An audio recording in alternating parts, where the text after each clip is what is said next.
जय हिंद दोस्तों, स्वागत है आप सभी का हमारे YouTube चैनल साइंस शिक्षा में। आज के इस वीडियो में लोग सीखने वाले क्लास 10 का एक इम्पॉर्टेंट क्वेश्चन, सेवा क्षेत्र में शिक्षा की क्या भूमिका है। ठीक है, यानी कि सेवा क्षेत्र में शिक्षा का क्या योगदान रहा है। ठीक है, क्लियर।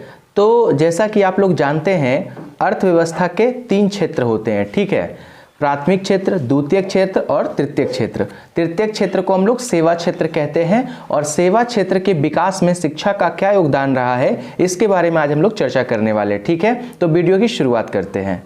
किसी देश के आर्थिक विकास के लिए मानव पूंजी नितांत आवश्यक है, अति आवश्यक है। ठीक है, अगर किसी भी देश का आर्थिक रूप से विकास करना है तो उस देश का मानव पूंजी बेहतर होना चाहिए। ठीक है, मानव पूंजी बहुत ही ज्यादा आवश्यक हो जाता है और मानव पूंजी निर्माण का एक महत्वपूर्ण घटक शिक्षा होता है। ठीक है, अगर किसी देश का आर्थिक विकास करना है तो उसके लिए मानव पूंजी चाहिए होगा और मानव पूंजी के विकास के लिए एक इंपॉर्टेंट जो घटक होता है जिस पर मानव पूंजी का विकास निर्भर करता है वो है शिक्षा। ठीक है, मानव पूंजी 5 चीजों पे डिपेंड करता है। मानव पूंजी का विकास 5 चीजों पे निर्भर करता है। ठीक है, भोजन, कपड़ा, रहने की जगह, शिक्षा और स्वास्थ्य। ठीक है, तो मानव पूंजी के विकास के 5 घटकों में से एक घटक है शिक्षा। ठीक है, शिक्षा से मानव पूंजी सबल होता है, बहुत ही बेहतर बनता है। ठीक है, जिससे इसकी महत्ता बढ़ जाती है।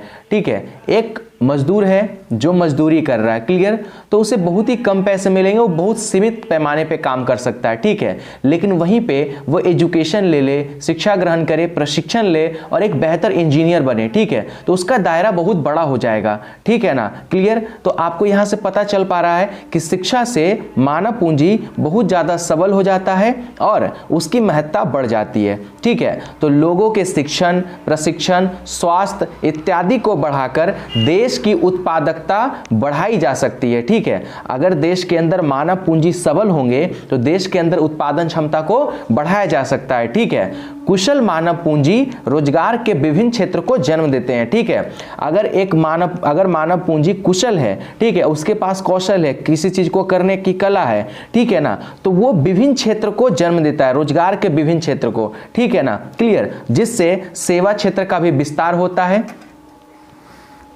जिससे सेवा क्षेत्र का भी विस्तार होता है और इस प्रकार हम लोग कह सकते हैं कि सेवा क्षेत्र में शिक्षा की भूमिका है, योगदान है। क्लियर, आई होप कि आपको समझ में आया होगा।